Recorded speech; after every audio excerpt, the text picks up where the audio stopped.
கம்மா இருக்காங்க. அவ்வளோ அழகா திருவாங்கூர் சமஸ்தானம் சேர்ந்தவர்கள்.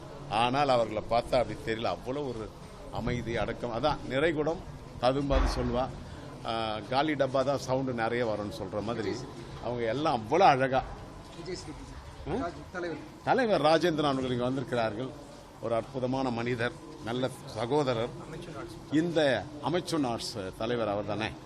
அப்படி இந்த நாட்டிய அரங்கேற்றத்துக்கு வந்தது மிகவும் சந்தோஷம் தருது. ரொம்ப நல்லா, ரொம்ப அழகா ஆடுறாங்க பரதநாட்டியம். அந்த பாவம் ஒவ்வொன்றும் அப்படி அற்புதமா இருக்கு. பாவங்கள் அப்படியே சிலை வடிவம் தான். ஒரு பெயிண்டர் ஆர்டிஸ்ட், ஏன்னா நான் ஓவியன்றதான் அதே சொல்லிட்டு ஒரு அழகான சிலை வடிவத்தில் ஒவ்வொரு பாவமும் அற்புதமா அமைஞ்சிருக்கு. ரொம்ப சந்தோஷம். இந்த விழாவுக்கு நான் வந்து நம்ம சரவணன், அன்பு தம்பி ராசி சரவணனுக்கு நான் நன்றியை நான் தெரிவிச்சுக்கிறேன். இந்த விழாவில் வந்து நிறைய பேர் விஐபிகள்லாம் நிறைய வந்திருக்காங்க. நிறைய பேர் வந்திருக்காங்க. அரங்கேற்றமே ஹவுஸ்ஃபுல்லாக இருக்கு. ரொம்ப சந்தோஷம், ரொம்ப சந்தோஷம். ரொம்ப நன்றி. தமிழ் வளர்ந்துட்டு தான் எல்லாம் வளர்த்துக்கிட்டு இருக்காங்க சார். எல்லா நாட்டிய கலைஞர்கள்லாம் ரொம்ப அரும்பாடுபட்டு தான் வளர்க்குறாங்க. ரொம்ப சிரமப்பட்டு, ரொம்ப முயற்சி பண்ணி. நான் எப்போவுமே சொல்கிறேன், ரொம்ப எல்லாமே கஷ்டமான ஒரு விஷயந்தான்.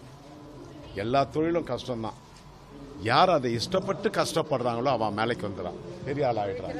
உழைக்கிறவங்க எல்லாம் தான் மேலே.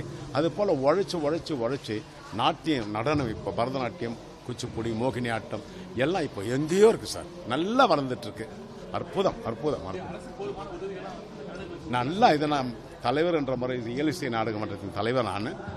அவங்களுக்கெல்லாம் எப்படி அரசாங்கம், எப்படி கவர்மெண்ட் நமக்கு நல்லது செய்யறதுன்னு எனக்கு நல்லா தெரியும். ஒவ்வொரு கலைஞர்களையும், நாட் ஒன்லி இந்த பரதநாட்டியம் இதெல்லாம் இல்லை, நாட்டியம் பாடு இல்லை, கிராமிய கலைகள் எல்லாரும் நான் வருஷம் வருஷம் ஒரு 70 பேரை நாம் அயல் நாட்டுக்கே கொண்டு சொல்வதற்கு நம் முதல்வர் அவர்கள் வந்து அற்புதமான சில இதெல்லாம் கொண்டு வந்திருக்காரு. நான் போயிட்டு தான் இருக்கேன். அதே போல கலை ரொம்ப அழகா நம்ம தமிழகத்தில் அற்புதமாக வளர்ந்து கொண்டிருக்கிறது. இருவேறு கருத்துக்கு இடமே இல்லை. அற்புதம், அற்புதம், ஆனந்தம். தமிழ் சினிமாவில் கானா பாடல்கள் நீங்கள் தான் வெளியே கொண்டு வந்தீங்க. அது மிகப்பெரிய ஒரு விஷயமா இருந்தது. ஆனால் இப்போ சமீப காலமாக அந்த கானா பாடல்கள் ரொம்ப பெரிய ஆபாச வார்த்தைகள் நிறைந்த கானா பாடல்களாக இப்போ இருக்கு.